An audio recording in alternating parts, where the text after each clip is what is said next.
Halo teman-teman kos-kosan, gimana kabar kalian? Baik-baik saja kan? Akhirnya volume terbaru komik Jujutsu Kaisen akan dirilis hari ini 4 Juli 2023 di Jepang. Dan seperti biasa, setiap volume baru pasti ada beberapa halaman tambahan alias extra pages untuk menjelaskan informasi yang diketahui sejauh ini. Dan ya, di sini Abdikos tidak hanya membahas halaman tambahan volume terbarunya, tetapi juga hal-hal menarik yang berkaitan dengan volume 23 Jujutsu Kaisen. Yuk langsung aja kita mulai pembahasannya. Check it bro.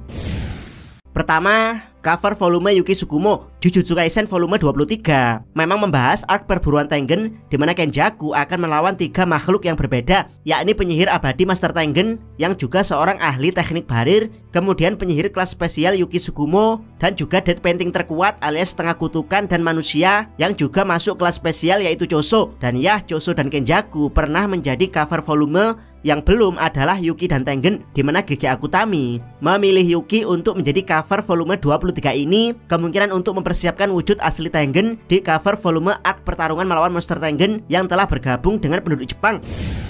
Kedua, isi volume 23 Jujutsu Kaisen volume 23 berisi 9 chapter, yaitu dimulai dari chapter 200 saat Kenjaku menemui beberapa pemimpin dunia dan nantinya akan berakhir di chapter 208 saat Kenjaku berhasil menemukan wujud asli Tengen di makam bintang. Jadi sebenarnya superstar dari volume ini adalah Kenjaku, tapi karena dia sudah pernah menjadi cover volume di insiden Shibuya, jadi GG lebih memilih Yuki Tsukumo, hanya King Mahito yang pernah jadi cover volume sebanyak 2 kali.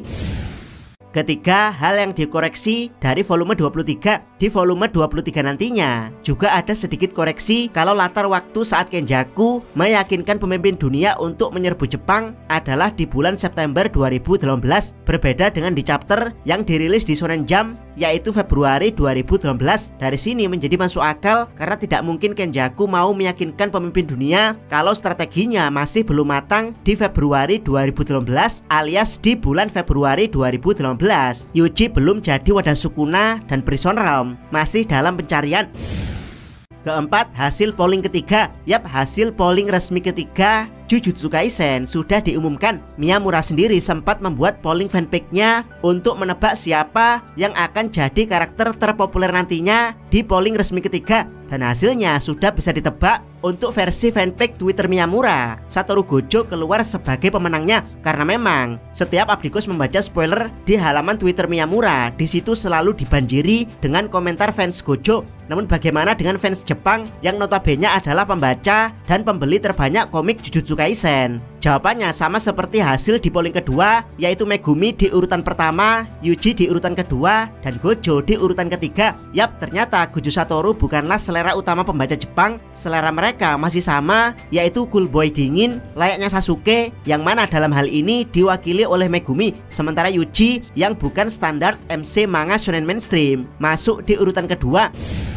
Kelima, GG Akutami terlalu malas untuk menggambar seragam tentara Amerika, di mana dia mengatakan pada 2 asistennya yaitu si Rubah dan si Kelinci kalau menggambar seragam tentara Amerika itu terlalu sulit, sehingga GG Akutami menggambar outfit tersebut ala kadarnya. Kalau bukan karena tuntutan cerita, GG tidak ingin menggambar mereka. Dari bagaimana GG Akutami menjelaskan pada 2 asistennya, sepertinya kita tahu kenapa gambar GG Akutami selalu terlihat jelek. Itu karena semuanya digambar GG Akutami sendiri walaupun dia kesulitan. Mungkin asistennya hanya menilai, atau mungkin gambar-gambar yang teman-teman lihat bagus di manga Jujutsu Kaisen seperti gambar detail kota atau gambar detail domain bukanlah karya GG Akutami, melainkan karya asistennya. Yap, ini bukan rahasia lagi mengingat betapa malasnya GG Akutami sehingga dia pengen enak etok, yaitu menggambar yang mudah-mudah, yang sulit diserahkan pada asistennya. Yap, giliran GG Akutami menggambar bagian yang sulit layaknya seragam tentara Amerika, dia malah ngeluh. Yap, GG. Tapi ini hanya teori Abdikos saja ya.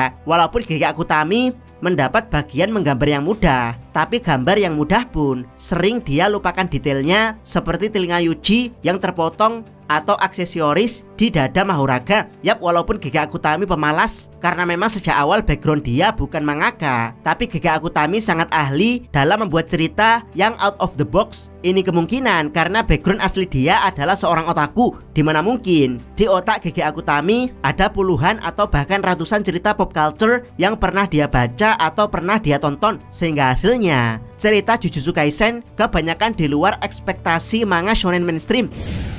Keenam, Gege Akutami menggunakan mainan asli untuk menggambar kendaraan tempur tentara asing yang menginvasi Jepang. Yap, walaupun di volume ini tidak ada panel tersebut karena panel ini ada di chapter 209 alias baru ada di volume 24. Tapi Gege sudah mereveal kalau dia menggunakan mainan beneran untuk mendapat gambaran tentang kendaraan tempur seperti pesawat dan mobil tempur. Namun sayang, Gege malah kesulitan merakit mainan-mainan yang dibelinya tersebut. Bahkan sebagian besar mainan yang dia order hanya dirakit ala kadarnya, sehingga gambaran yang teman-teman dapat di chapter 209 sebenarnya bukan gambaran aslinya. Yap, memang kalau dilihat dari gambaran kendaraan-kendaraan tersebut seperti hanya di copy paste oleh Gege Akutami. Entah nanti di volume 24 diperbaiki atau tidak oleh Gege Akutami. Dan ya, itulah Gege Akutami. Kalau bisa dipersulit, ngapain dipermudah kalau punya uang buat beli mainan aslinya? Ngapain harus nyari yang gampang dengan searching di Google? Kemungkinan maksud Gege Akutami ingin pengalaman baru dengan menggambar dari mainan aslinya, tapi siapa sangka hal tersebut malah mempersulit dirinya sendiri. Ketujuh, Gege Akutami ingin Maki menyusup di militer Amerika. Yap, di sini Gege Akutami mereveal kalau sebenarnya dia ingin cerita di mana Maki menyusup di militer Amerika. Mengingat Maki adalah antivirus di Cooling Game yang tidak terpengaruh peraturan Cooling Game dan bisa bebas keluar masuk koloni. Namun entah kenapa Gege Akutami tidak mewujudkan hal tersebut. Dan ya, lagi-lagi menurut Abdikos karena Gege Akutami terlalu malas atau mungkin berbenturan dengan hal lain yang nantinya akan tumpang tindih, seperti cerita Hana dan Angel yang sempat konflik dengan kelompok Megumi, dan mungkin peran tentara Amerika akan kurang mengena saat membasmi para penyihir karena Maki ada di sana. Kedelapan, interaksi Yuki, Tengen dan Choso saat pertarungan melawan Kenjaku. Yap, di sini kita bisa melihat bagaimana Tengen, Yuki dan Choso saling berinteraksi di salah satu ruangan barir Sunyata saat menghadapi Kenjaku. Kita tahu yang menghadapi Kenjaku terlebih dahulu adalah Choso, di mana dia bertugas membongkar teknik asli Kenjaku, sementara Yuki sibuk memilih baju untuk pertarungan melawan Kenjaku, yang mana baju pilihan Yuki adalah mantan seragam sekolahnya ketika masih di SMK Jujutsu. Kemudian setelah ada clue kalau teknik Kenjaku adalah gravitasi dalam kurung walaupun salah, Yuki pun mulai maju. Dia mengganti outfit pertarungannya di hadapan Tengen. Lalu Tengen memindahkan Choso ke barir Sunyata yang lain. Pertarungan Yuki dan Kenjaku berlangsung seru hingga Yuki dikalahkan dengan domain Kenjaku. Choso tidak sabar untuk maju lagi, namun Tengen menyuruhnya untuk menunggu sebentar lagi hingga Yuki kembali bangun. Barulah saat itu Choso kembali dan langsung menyerang menggunakan teknik darahnya. Kesembilan, identitas asli Tengen di zaman dahulu. Kita tahu kalau Tengen adalah teman Kenjaku di masa lalu, di mana keduanya adalah sama-sama penyihir sejak periode Nara atau jauh sebelum era Heian, di mana Sukuna menjadi raja kutukan. Yap, di sini di-reveal kalau identitas asli Tengen adalah seorang perempuan berambut panjang alias bukan makhluk jempol seperti yang teman-teman lihat sekarang. Ini sebenarnya tidak terlalu mengejutkan karena Tengen sendiri pernah mengatakan kalau gender bukan lagi penting di wujud jempolnya yang sekarang. Tapi kalau boleh berbicara gender, Tengen adalah seorang granny alias nenek-nenek. Dan ya, perawakan asli Tengen di masa lalu cukup lumayan meskipun bukan yang waifuable. Nah, kalau Tengen aslinya seperti ini, Abdikos penasaran kira-kira si otak Kenjaku wujud manusianya seperti apa ya? Atau jangan-jangan Kenjaku dan Tengen bukan hanya sekedar teman, melainkan pacar atau bahkan suami istri yang dipisahkan oleh ideologi, di mana Tengen berideologi ingin melindungi dunia manusia dari kutukan, sementara Kenjaku berideologi ingin mengevolusi manusia agar bersama-sama dengan para kutukan. Bagaimana pendapat kalian? Silahkan tuliskan komentar kalian di bawah. Jangan lupa subscribe channel Takos dan jangan lupa share video ini. Abdikos salam Mi.